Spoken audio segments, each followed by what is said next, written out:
नमस्कार, आप देख रहे हैं दिल्ली तक। मैं हूं आपके साथ अनुराधा तंवर। दिल्ली में अध्यादेश को लेकर अब तक कोहराम मचा हुआ था, लेकिन अब आपको ये बता दें कि अध्यादेश में ही जिस अथॉरिटी का गठन किया गया है, national capital civil services authority, उसकी पहली बैठक 20 जून को मुख्यमंत्री अरविंद केजरीवाल ने अपने आवास पर बुलाई है। लेकिन उस पहली बैठक से पहले दिल्ली में एक बार फिर से अधिकारियों पर एक्शन को लेकर बगावत छिड़ गई है, और ये बगावत छिड़ी है दिल्ली की केजरीवाल सरकार और दिल्ली के उपराज्यपाल दफ्तर के बीच में। दरअसल दिल्ली के मुख्यमंत्री अरविंद केजरीवाल ने ये आरोप लगाया है उपराज्यपाल पर कि उपराज्यपाल ने दिल्ली के सीएम अरविंद केजरीवाल को बाईपास करते हुए उनकी बिना सहमति से ही एक अधिकारी पर अनुशासनात्मक कार्रवाई करते हुए उसका निलंबन कर दिया है। ये पूरा मामला इस वक्त सुर्खियों में छाया हुआ है और लगातार आरोप प्रत्यारोप का दौर चल रहा है। क्या है पूरा मामला, जरा तफसील से समझिएगा। तो मुख्यमंत्री दफ्तर की ओर से दावा किया गया है कि मुख्यमंत्री की सहमति के बिना एलजी ने एक अधिकारी के खिलाफ अनुशासनात्मक कार्रवाई की है। मुख्यमंत्री दफ्तर के इस दावे पर उपराज्यपाल कार्यालय की ओर से जवाब देते हुए ये कहा गया है कि सीएम ऑफिस जो दावा कर रहा है वो भ्रामक और आधा सच है। उपराज्यपाल सचिवालय के अधिकारी द्वारा बताया गया है कि अध्यादेश के प्रभाव में आने के बाद किसी भी अधिकारी के पोस्टिंग और ट्रांसफर से जुड़ी कोई फाइल उपराज्यपाल को नहीं मिली।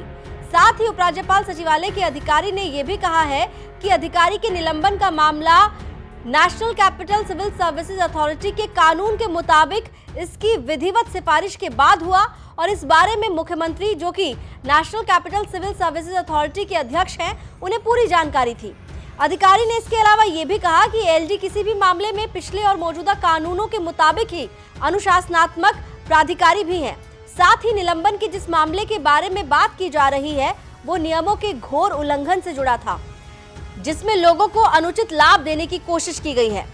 उपराज्यपाल दफ्तर की ही ओर से ये सवाल भी किया गया है कि क्या मुख्यमंत्री भ्रष्टाचारियों को बचाने और भ्रष्टाचार को बढ़ावा देने की कोशिश कर रहे हैं। तो मुख्यमंत्री दफ्तर की ओर से जो दावा किया गया कि उपराज्यपाल ने बिना सीएम की सहमति के एक अधिकारी पर डिसिप्लिनरी एक्शन लेते हुए उसका सस्पेंशन कर दिया, तो वहीं उपराज्यपाल के दफ्तर की ओर से जो अधिकारी ने जानकारी दी है उसमें उनकी तरफ से ये बताया गया है कि मुख्यमंत्री दफ्तर की ओर से भ्रामक और झूठ फैलाया जा रहा है, जबकि मुख्यमंत्री को पूरे मामले की जानकारी थी। और साथ ही ये भी कहा गया कि जब से अध्यादेश आया है उसके बाद से अब तक उपराज्यपाल दफ्तर को कोई भी ऐसी फाइल नहीं मिली जो दिल्ली के अधिकारियों के पोस्टिंग और ट्रांसफर से जुड़ी हुई है।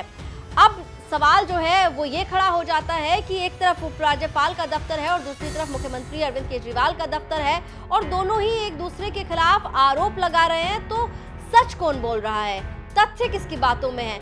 यहाँ पर आरोप प्रत्यारोप का दौर चल रहा है, लेकिन सवाल जो है फिर वहीं पर खड़ा हो जाता है कि कौन झूठ फैला रहा है, कौन सच छिपा रहा है। फिलहाल 20 जून को भी मुख्यमंत्री अरविंद केजरीवाल ने national capital civil services authority की पहली बैठक बुलाई है। इस बैठक में आपको बता दें कि इस बैठक में national capital civil services authority के जो चेयरमैन हैं वो अरविंद केजरीवाल हैं, दिल्ली के मुख्यमंत्री हैं, और 2 और सदस्य इस अथॉरिटी में हैं जो कि चीफ सेक्रेटरी और प्रिंसिपल सेक्रेटरी होम हैं।